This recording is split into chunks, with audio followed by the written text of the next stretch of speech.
আসসালামু আলাইকুম। আপনারা সবাই কেমন আছেন? আশা করি ভালো আছেন। আলহামদুলিল্লাহ আমিও ভালো আছি। তো প্রতিদিনের মতো আরেকটা ব্লগ চালু করে দিলাম আজকে। আসলে প্রতিদিন আমি যা করি টুকটাক আপনাদের মাঝখানে শেয়ার করার চেষ্টা করি সবসময়। ঠিক আছে? কারণ আমি চাই আমি যা করি আপনারা তা দেখে দর্শকে এই ধারণাটা নিতে পারেন যে একটা প্রবাসী মেয়ে আসলে কী কাজ করে। ঠিক আছে? আর আমারও অনেক ভালো লাগে এগুলো ছাড়লে। ঠিক আছে? আমি কি করি টুকটাক এগুলো যদি আপনাদের মাঝখানে ছাড়ি আমার কাছে অনেক ভালো লাগে। অনেক বোনেরা ভালো কমেন্ট করে আমাকে। তখন আমার খুবই ভালো লাগে। ঠিক আছে? সেটা বলার বাহিরে। ঠিক আছে? আপনারা হয়তোবা আমার রক্তের কেউ না, কিন্তু আমাকে এত ভালোবাসা দেন এটা আর বলার বাহিরে। ঠিক আছে? এটা আমি কী দেয়া যে কী দেয়া বললে আপনারা বিশ্বাস করবেন আমি নিজেও জানি না। কেমনে বললে বিশ্বাস করবেন। ঠিক আছে? তো আমার কাছে খুবই ভালো লাগে আপনারা আমাকে সাপোর্ট করেন। তো আজকে নাস্তা-টাস্তা খাইয়া চলে আসছি ওয়াশরুম ধোয়ার জন্য। ওয়াশরুমটা সবার ১ম আমি ধুয়ে ফেলি। যেহেতু শীতের দিন আপনারা জানেন শীতের দিন। তো গরম পানি দিয়ে তো ধুই, কিন্তু এরপরও আমি তাড়াতাড়ি ধোয়ার চেষ্টা করি। কেননা ১০টার পরে ২টার পরে আর কাজ করতে কিন্তু মন চায় না, ঠান্ডার কাজ। ঠিক আছে? আর ওয়াশরুমটা ধোয়াই আমার কাছে সবচেয়ে ভেজাল। ঠিক আছে? আবার ওয়াশরুমটা ধোয়া শেষ হয়ে গেলে তখন এতটা কষ্ট লাগে না, বাকি কাম যা আছে। ঠিক আছে? সবই তো হাত দিয়ে তো আর কিছু করা লাগে না, কিন্তু এরপর তো একটা পরিশ্রম কিন্তু করাই লাগে। ঠিক আছে? আমি যে লাঠিটা দেখতেছেন এই লাঠিটার সাহায্যই জারার সাহায্যে আমি সব কাজ করি। ঠিক আছে? আর কার্পেটগুলো সবসময় মেশিন দিয়ে পরিষ্কার করি কারেন্টের মাধ্যমে। ঠিক আছে? কিন্তু এই লাঠির মাধ্যমে পরিষ্কার করলে তো শক্ত করে দইরা নিজের শরীরে শক্তি দিয়ে তো সব কিছু করা লাগে। ঠিক না? তো এটাই পরিশ্রম তো হবে, বিদেশে যেহেতু থাকি পরিশ্রম হবে, এটাই স্বাভাবিক। এটার কারে বলবো। আর আমি যে কাজ করি এই কাজের প্রতি আমার কোনো মন খারাপ নাই যে আমি কেন এই কাজ করতেছি, কেন আমি ভালো একটা কাজ করতে পারলাম না জীবনে, এরকম কোনো ধারণা আমার কাছে, এরকম কোনো আফসোস আমার কাছে নাই। আমি মনে করি আল্লাহ আমাকে যে অবস্থানে রাখছে আলহামদুলিল্লাহ আমি অনেক ভালো আছি, সবার চেয়ে ভালো আছি। ঠিক আছে? আমি সবসময় এইটাই মনে করি। কে কী মনে করেন আমি জানি না, কিন্তু আমার কাছে এইটাই মনে হয় সবসময় যে আমি ভালো একটা কাজ করতেছি। আর আমি কাজটাকে সবসময় সম্মান দিই। ঠিক আছে? অনেক মানুষ আছে ব্যবসা করার জন্য লাখ টাকা খুঁজে, কিন্তু ২,০০০ টাকা দিয়েও ব্যবসা চালু করা যায়। পরে আস্তে আস্তে ব্যবসাটা বড় হয়। ঠিক আছে? আর যারা মনে করে যে কোটি টাকা দিয়ে আর ব্যবসা শুরু করবো, তারা কিন্তু ব্যবসাতে উন্নতি করতে পারে না। ঠিক আছে? এরকমই সব কিছু যে আমি আস্তে আস্তে বড় হব, এটা ভাবা উত্তম। আমরা মেয়ে মানুষ বাড়িতে যা কাজ করি প্রবাসে কিন্তু তাই কাজ করি। এতে বিভিন্ন ধরনের কিন্তু কাজ হয় না, কাজ একই রকম। ঠিক আছে? খালি পার্থক্য একটাই যে আমি অন্য কিছু সার্ভিস দিতেছি, নিজের বাড়িতে না, নিজের সংসারেও না। ঠিক আছে? তো যেখানে সার্ভিস দিই না কেন ওইখানে কাজটা যদি ভালো মতন করি পরবর্তীতে ভালো কিছু পাওয়া যায়। ঠিক আছে? আপনার সব কিছু আপনার সাথে বেইমানি করবে। আপনার সন্তান, আপনার স্বামী, আপনার ভাই, আপনার বোন। কিন্তু আপনার পরিশ্রম, আপনার ঘামের টাকা দিনও আপনার সাথে বেইমানি করব না।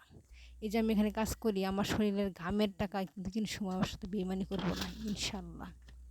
আমি এটাই মনে করি। ঠিক আছে? যে আমি কষ্ট করতেছি, একদিন না একদিন আমি সফলতা পাবোই। ঠিক আছে?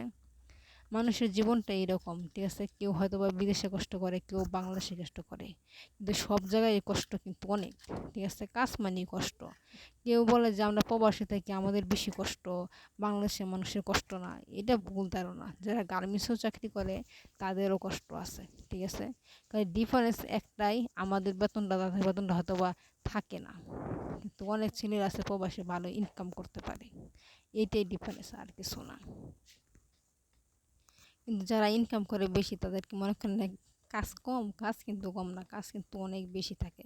রাত্রে ১টা ২টা পর্যন্ত কাজ করে পরে যায়, মানে ঘুমাইতে পারে না। প্রবাসী যারা থাকে তারা কিন্তু আমরা ঘুমাইতে পারি না। ঠিক আছে? আপনি হয়তোবা বিশ্বাস করবেন না কয়েক ঘন্টা ঘুমাই আমি। রাত্রে ৩টায় ঘুমাই, আবার ৮টায় উঠে পড়ি। কয়েক ঘন্টা ঘুম হয়, বেশি কিন্তু ঘুম হয় না। ঠিক আছে?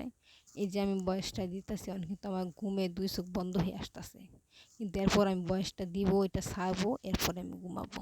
কেননা সকালবেলা ছাড়া যায় না, বুঝছেন? সকালবেলা ছাড়তে গেলে অনেক টাইমের প্রয়োজন। আমি ঘুমেতে উঠতে উঠতে আমি পরে আর দম ছাড়তে পারি না সারাদিন। ঠিক আছে? একদম কুকুরের মানে কুত্তার মতো দৌড়াদৌড়ি করা লাগে। ঠিক আছে? তো কাজ তো কাজই, ঠিক না? এখানে পরিশ্রম তো আমার করতে হবে। পরিশ্রম না করলে কে তারা আমাকে টাকা দিবে? দিবে না কিন্তু সময়। জীবনটা একটা পরিশ্রমের। ঠিক আছে? তো চলে আসে আরেকটা ওয়াশরুমে। এটা বাচ্চাদের, ঠিক আছে? এত রং দেয়, ঠিক আছে? সাদা বেসিন তো সাদা পাইপ সব কিছু রং দিয়ে একদম নষ্ট করে ফেলে, ঠিক আছে?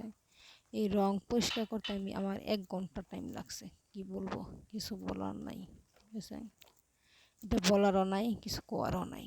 এই বাচ্চারা নষ্ট করবেই, ঠিক আছে? তাদের বাচ্চা, আমি আর কি বলবো বলেন? আমার তো আর বলার কিছু নাই। জীবনে চলার পথটাই এরকম, সহজ না, দুনিয়া বড় কঠিন, ঠিক আছে? কিন্তু আমি একটা জিনিস মনে করি, আপনি আপনার নিজেকে ভালো রাখার চেষ্টা করবেন সব সময়, সবার আগে। এটা ছেলেদের ক্ষেত্রেও, মেয়েদের ক্ষেত্রেও, সবার ক্ষেত্রেই। আপনি যদি আপনাকে ভালো রাখেন, তা আপনার সব কিছু ভালো থাকবে। আপনি অসহায়ের মতো থাকবেন, এটা কোনো সময় ভালো দেখা যায় না। আপনি গরিব থাকেন, কিন্তু আপনি যেটা মান ইজ্জত আছে, এটা আপনি যদি মনে রেখে থাকতে পারেন, তো জীবনে ভালো মতো চলতে পারবেন। আর কি বলবো, আর যারা আমাকে ফলো দেন, তারা ফলো দিয়ে একটা কমেন্ট কইরা এরপরে যাবেন যে আমি ফলো দিছি। আর অনেকজন কি করেন, ফলো দেন না, খালি কমেন্টটা করে চলে যান। আপনারা কি এটা বুঝেন না যে আপনি ফলো দেওয়ার সাথে সাথে আমার এখানে উঠবে, একজন ফলো দিছে, মনে করেন যে আমার 8 ছিল, আপনি দিছেন 9 হয়েছে, এরকম, ঠিক আছে? আমি চেক করি, এরপরে কিন্তু মানুষকে ফলো দিই, ঠিক আছে? বাস আমার ফলো দিতে, লাইক কমেন্ট করতে খুবই ভালো লাগে, ঠিক আছে? যারা আমাকে করে না, আমি তাদেরকেও করি, কেন আমার কাছে ভালো লাগে, বুঝছেন? আমার একটা লাইক কমেন্টে যদি কেউ উপকার হয়, আমি কেন করব না? অবশ্যই করব। আর আমার কোয়ালিটি ভালো হয় না, আমি জানি, সেই জন্য হয়তো আমাকে অনেক আপনারা সাপোর্ট করে না। তা ইচ্ছা না করুক, আর কি করবো, কোয়ালিটি ভালোর জন্য কোথায় যাব বলেন? এটা তো নিজের দেশ না, এটা হচ্ছে বিদেশ। এখানে ইচ্ছা করলে বাহিরে যাওয়া যায় না, ঠিক আছে? আর আমার ভয় করে, এটা সত্য কথা, আমি চাই না একা একা বাহিরে যাইতে। একা একা বাইরে গিয়ে কিন্তু কোনো সমস্যায় পড়ি, কি আমাকে সাহায্য করবো বলেন? কেউ তো সাহায্য করবো না। আর যারা স্বামী নিয়ে বিদেশ আছে, তাদের মতো তো সখী কেউ নাই, ঠিক না? তারা স্বামী নিয়ে বাহিরে যাইতেছে, এগুলো দেখাইতেছে, মানে আমার কাছে ভালোই লাগে। অনেক আপু আছে, মালয়েশিয়া প্রবাসী, সৌদি আরব প্রবাসী, অনেক বোন আছে, স্বামীর সাথে থাকে, তারা বাহিরে যায়, ঠিক আছে?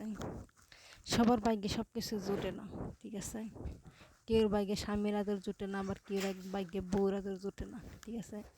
দুনিয়াটা বড় উঁচা নিচা, যে একটা গান আছে না, জীবনের পথ বড় উঁচা নিচা, কখনো পাবে কখনো হারাবে, এটাই দুনিয়ার নিয়ম, ঠিক আছে? এই ওয়াশরুমটা খুবই বড়, তো এগুলা ধোয়ার জন্য না অনেক টাইম লাগে। দেখেন কি তুড়ি রং বড়াইছি, দেখছেন? আমি আপনাদেরকে দেখাইতেছি। এই বাচ্চাগুলো এত ময়লা করে রে বোন, কি বলবো, কিচ্ছু বলার নাই আমার, ঠিক আছে? অনেক রাগও ওঠে, অনেক কষ্টও লাগে আমার, ঠিক আছে? আমি এগুলো ডেলি পরিষ্কার করি, দেন কি পরিমাণে রং পড়াইছি, রং একদম হাত দিয়ে বড়ে থয়ে দিচ্ছে। এগুলো সাদা, বুঝছেন? রংগুলো না উঠলে আমি কিন্তু 1 ঘন্টা বড় খালি মাছি এটা, ঠিক আছে? যেহেতু আপনাদেরকে দেখাবো, সেই জন্য যে কত ময়লা করে এটা একটু দেখেন আপনারা। কী বলবো বলে, কিছু বলার নেই। সাদা তো টয়লেট, মনে করেন সব কিছু বোঝা যায় একদম বাইশা তাহে, ঠিক আছে? আর এই দেশে যখন বান্দর, এর চেয়ে বড় বান্দর আর নাই এখন এটা, ঠিক আছে? কী করুম কন, শয়তানি করে, কিছু কর আছে। দেড় একটা বাজেতে থাক, আবার ঘুমে দুইটা বন্ধই আইতেছে, ঠিক আছে? আমার আর কিছু কমার নাই, এত কষ্ট লাগতেছে আজকে। আমি 2টা ওয়াশরুমই দেখাবো, আর কিছু দেখাবো না, কেননা আমার 2টা ওয়াশরুমের কাজ অনেক বেশি, ঠিক আছে? কেন আমি উপর নিচ, আমি কিন্তু উপরে যে মারছি এটা কিন্তু আপনাদেরকে দেখাই নাই, ঠিক আছে? খালি পানি দিতেছি, কেননা এগুলো দেখানো যাবে না। সব কিছু দেখাতে গেলে অনেক সময়ের প্রয়োজন।